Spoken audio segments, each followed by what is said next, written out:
नमस्कार साथियों। मंजिल की मुस्कुराहट चैनल में आप सभी का स्वागत है। हमारी आज की कहानी का नाम है मुफ्त की नौकरानी। दोपहर को अपने सास ससुर को खाना खिलाकर कोमल रसोई घर में बर्तन रखने ही जा रही थी कि पीछे से ससुर जी की आवाज आई।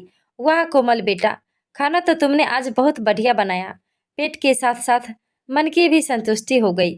इतना बढ़िया खाने के बाद अगर एक बेसन का लड्डू भी मिल जाता जो तुमने कल बनाए थे तो मजा ही आ जाता। ससुर जी की यह बात सुनकर कोमल गुस्से से भुनभुनाती हुई रसोई घर में चली गई और बेसन के लड्डू का डिब्बा उठाकर ससुर जी के सामने मेज पर जोर से पटका और अपने कमरे में जाकर बैठ गई। न जाने समझ क्या रखा है इन लोगों ने मुझे। मैं तो बस इन लोगों के लिए एक नौकरानी ही हूँ। आखिर मैं भी तो एक इंसान हूँ। ऐसा सोचते हुए उसे अपनी सहेली की सारी बातें याद आने लगी। दरअसल आज सुबह की ही बात है जब उसकी सहेली परिनिधि उससे मिलने आई थी। परिनिधि अपने ससुराल से अलग हो चुकी थी, यहाँ तक कि अपने पति से झगड़ा करके वह अब उससे भी अलग रह रही थी। एक बहुत बड़ी मल्टीनेशनल कंपनी में काम कर रही थी। उसके हिसाब से वह एक बहुत परफेक्ट जिंदगी जी रही थी। जिस समय परिनिधि कोमल से मिलने आई थी तो करीब 11 बज रहे थे और कोमल सबके लिए रसोई घर में चाय नाश्ता बना रही थी। वह भाग भाग कर सबको बड़े प्यार से नाश्ता करवा रही थी। अपनी सहेली के साथ कुछ वक्त बिताने के लिए उसने जल्दी से रसोई घर का सारा काम किया और फिर चाय नाश्ता लेकर अपनी सहेली परिनिधि के पास आ बैठी। और बता परिनिधि, तेरी नौकरी कैसी चल रही है? सब ठीक तो है ना? तभी परिनिधि मुंह बनाते हुए बोली, अरे मेरा तो मैं बाद में बताऊंगी, लेकिन तेरे साथ जो कुछ हो रहा है वह अच्छा नहीं हो रहा। सहेली की यह बात सुनते ही कोमल उलझन में पड़ गई। मैं कुछ समझी नहीं परिनिधि, साफ साफ बता तू क्या कहना चाहती है? और कोमल, तू बड़ी भोली है, अच्छे घर से आई है, पढ़ी लिखी है, तो अपने ससुराल वालों की नौकरानी बनने की क्या जरूरत पड़ी? कोमल उसी समय हैरान होते हुए बोली, अरे परिनिधि, यह तो कैसी बातें कर रही है? मैं भला अपने ससुराल में नौकरानी कब से हो गई? यह तो मेरा अपना परिवार है। इतना प्यार करने वाला पति मिला है मुझे, और मेरे सास ससुर तो मुझसे इतना प्यार करते हैं कि जितना कोई अपनी बेटी से भी नहीं करता होगा। इस घर में मुझे लक्ष्मी का दर्जा दिया जाता है, तभी तो मैं भी अपने ससुराल वालों से इतना प्यार करती हूँ। फिर परिनिधि मुंह बनाते हुए बोली, हाँ बस तुझे गृह लक्ष्मी कहकर ही इन लोगों ने बेवकूफ़ बना रखा है। अपनी उंगलियों पर नचा रहे हैं और तुझे लगता है कि तेरी इस घर में बहुत अहमियत है। अरे तू इन लोगों के लिए केवल एक नौकरानी है। कभी अपने बारे में भी सोचा है तूने? सुबह से लेकर रात तक चक्रघीनी बनी इन लोगों के लिए काम करती रहती है। तेरी अपनी भी कोई प्राइवेट लाइफ है या नहीं? प्यार की आड़ में सब लोग तुझे बस अपने काम निकलवा रहे हैं। अगर तू अब नहीं संभली तो बाद में तुझे बहुत पछताना पड़ेगा। बता दे इन लोगों को कि तू आज के ज़माने की एक पढ़ी लिखी लड़की है, इन लोगों की काम वाली बाई नहीं जो दिन भर सबका ख्याल ही रखती फिरे। कभी तो अपने लिए भी समय निकाल कर बाहर की दुनिया देख, शॉपिंग करने जा, नए स्टाइल के कपड़े पहन, अपनी सहेलियों के साथ कुछ समय बिता। मुझे देख, मैं आज के ज़माने की कॉन्फिडेंट महिला हूँ। ससुराल वालों ने दबाना चाहा तो उन्हें दरकिनार करके अपनी अलग जिंदगी बसा ली। मेरा पति मुझे अपने हिसाब से चलाना चाहता था तो मैं उनसे भी अपने सारे रिश्ते तोड़ लिए।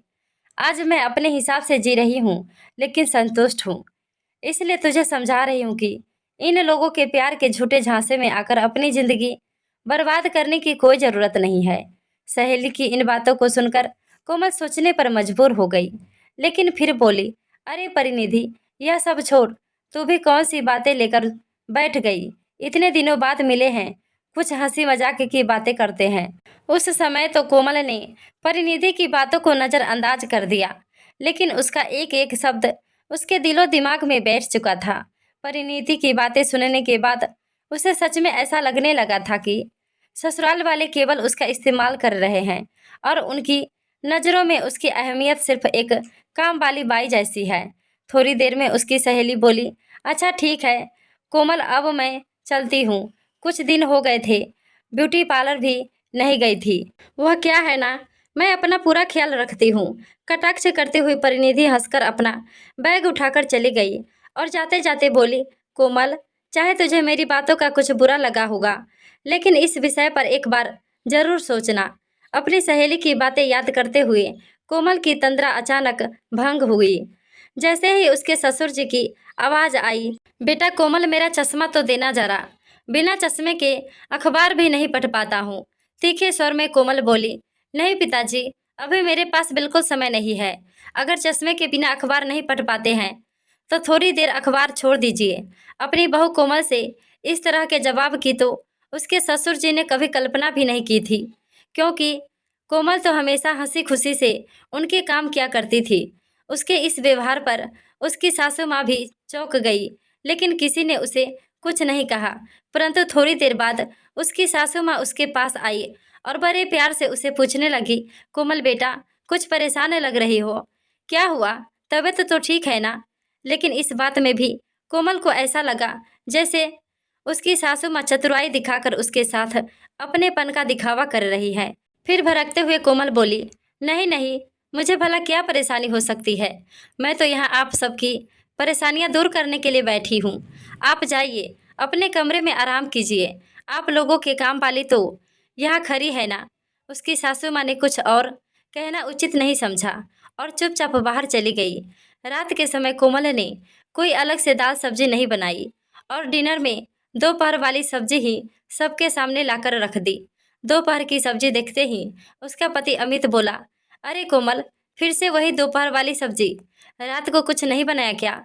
उसी समय कोमल बिफर पड़ी और गुस्से से बोली, मुझसे नहीं बनती। हर बार की अलग सब्जी पसंद आती है तो खाओ, वरना छोड़ दो। लेकिन अब मैं हर समय अलग सब्जी नहीं बनाऊंगी।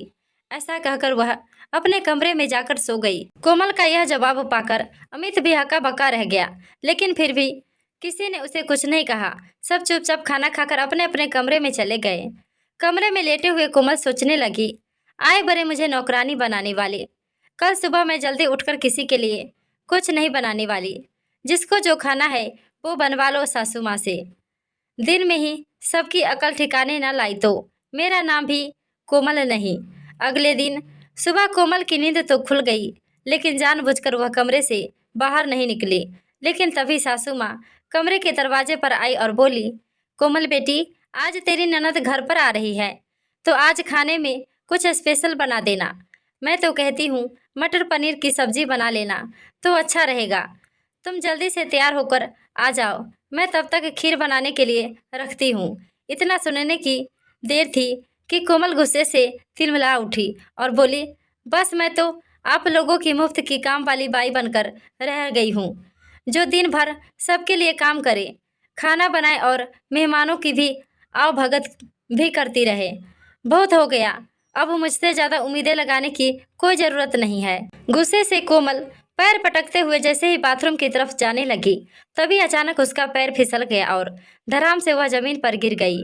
दरवाजे की चौखट पर उसका सिर टकरा गया, जहां एक ओर उसकी टांग में भयंकर दर्द होने लगा तो दूसरी ओर माथे से खून बहने लगा। उसकी सासू माँ यह सब देखकर अचानक घबरा गई, दौड़ी दौड़ी उसके पास आई और तुरंत उसे सहारा देते हुए जैसे तैसे बिस्तर पर लिटाया और अपने दुपट्टे से बहते हुए खून को रोकने की कोशिश करने लगी। सुबह का समय था तो अमित भी घर पर ही था। सासू माँ ने आवाज़ देकर बुलाया तो सब दौड़े दौड़े आए। अमित ने जल्दी से गाड़ी निकाली और दर्द से कराहते हुए कोमल को उठाकर गाड़ी में बिठाया। सास ससुर भी साथ में बैठे। अस्पताल ले जाने के बाद पता चला कि कोमल को टांग में फ्रैक्चर आया है।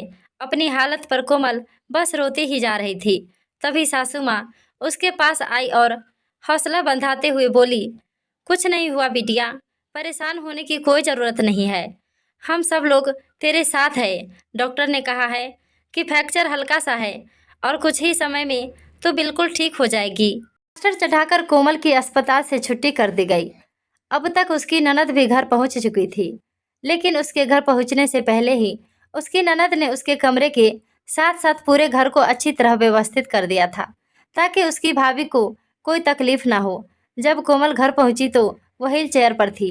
अमित और उसकी माँ ने उसे सहारा देते हुए बिस्तर पर लिटाया। घर पहुंचकर कोमल ने देखा उसकी ननद ने पूरा घर सुव्यवस्थित किया हुआ था। जहाँ एक और उसकी सासू माँ उसकी सुविधा का ख्याल रखते हुए उसकी दवाई का भी ध्यान रख रही थी, तो दूसरी ओर उसके ससुर जी उसको खिलाने के लिए फल काटने लगे। भाभी का हाल चाल पूछकर ननद अपनी माँ से बोली, माँ, आप बस भाभी का ध्यान रखिए, उन्हें कोई परेशानी नहीं होनी चाहिए। घर के काम की आप चिंता मत करो, सारा काम मैं देख लूंगी। अपने परिवार का इतना स्नेह और प्यार देखकर कोमल मन ही मन आत्मग्लानि महसूस कर रही थी। उसे अपनी गलती का एहसास हो रहा था कि वह अपनी सहेली के बहकावे में आकर अपने परिवार वालों के साथ ऐसा दुर्व्यवहार करने चली थी। आज भले ही उसे शारीरिक परेशानी हो रही थी, लेकिन मन में एक संतुष्टि थी, क्योंकि उसे समझ में आ गया था कि उसकी इस घर में क्या अहमियत है। वह एक नौकरानी नहीं बल्कि सच में उन लोगों के लिए गृह लक्ष्मी है, जिस पर ससुराल वाले हुक्म नहीं चलाते बल्कि अपनापन जताते हैं, उस पर इतना विश्वास रखते हैं कि घर की सारी बागडोर उसके हाथ में दे रखी है। आज उसने तय कर लिया था कि आज के बाद वह किसी के बहकावे में आकर अपने स्वर्ग जैसे घर को तोड़ने का सोचेगी भी नहीं। यह सब विचार करते हुए कोमल की नज़र अपने ससुर जी पर गई, जो उसके लिए खाने की थाली लेकर आ रहे थे। उम्र होते हुए भी वह अपनी बहू की सुविधा का पूरा ख्याल रख रहे थे। फिर सासू माँ उसके पास बैठती हुई बोली, भगवान का शुक्र है, मेरी बहू बिल्कुल ठीक है। तुझे हंसते मुस्कुराते देखा तो अब मेरे मन को शांति मिली है। फिर उसकी ननद आई और बोली, अच्छा माँ, मैं सबके लिए चाय बना कर ले आती हूँ। इतनी बात सुनते ही उसके ससुर जी बच्चों की तरह चहकते हुए बोले, यह बात तो तूने बिल्कुल सही कही बेटी, चाय पीने का बहुत दिल कर रहा था। उसी समय कोमल हंसते हुए बोली, और बेसन के लड्डू बाहर डिब्बे में ही रखे हैं, वह खाना मत भूलिएगा। तभी सासू माँ हंसते हुए कहने लगी, हाँ बहू, तेरे ससुर जी को तो बस खाने की ही सूझती है। उनकी इस बात पर सब ठहाका लगाकर हंस पड़े। थोड़ी देर बाद उसकी सहेली परिनिधि का फोन आया। तभी कोमल ने कहा, कहो परिनिधि, कैसे फोन किया? उधर से परिनिधि की आवाज आई, अरे यार, क्या बताऊं, 2 दिन से बुखार में पड़ी हूँ। बदन इतना दर्द हो रहा है कि हाल बेहाल है, और घर में कोई है ही नहीं जो मेरा ख्याल रख सके। तू बता, तेरे घर में सब कैसा चल रहा है? तूने अपने ससुराल वालों की अकल ठिकाने लगाई या नहीं? उसी समय कोमल गुस्से से भर उठी, लेकिन फिर भी स्वयं को संभालते हुए बोली, मैं तो यहाँ बिल्कुल ठीक हूँ, बहुत खुश हूँ। वैसे एक बात बताऊँ, चोट तो मुझे भी लगी है, बल्कि मुझे तो टांग की हड्डी में फ्रैक्चर आया है। लेकिन वह क्या है ना, मेरे साथ मेरा पूरा परिवार है। मैं तुम्हारी तरह अकेली तो हूँ नहीं, मेरे ससुराल वाले मेरा भरपूर ध्यान रख रहे हैं। और अब तो मैंने ठान लिया है कि किसी के बहकावे में मैं बिल्कुल नहीं आऊँगी। चलो अब मैं फ़ोन रखती हूँ। मेरी प्यारी सी ननद रानी मेरे लिए चाय लेकर आ चुकी है। और हाँ, तुम्हें कुछ मदद चाहिए हो तो ज़रूर बता देना। दरअसल परिनिधि, मेरे ससुराल वाले हैं ही इतने अच्छे कि तुम्हारी मदद करने से भी पीछे नहीं हटेंगे। ऐसा कहते हुए कोमल ने फोन रख दिया। आज उसके परिवार के सभी लोग एक साथ बैठकर हंसी मजाक कर रहे थे, और कोमल मन ही मन अपने भाग्य पर गर्व महसूस कर रही थी। दोस्तों, ये कहानी कैसी लगी हमें कमेंट में अपना राय जरूर बताएं। साथ ही चैनल पर नए हैं तो लाइक और सब्सक्राइब करना ना भूलें। बहुत बहुत धन्यवाद।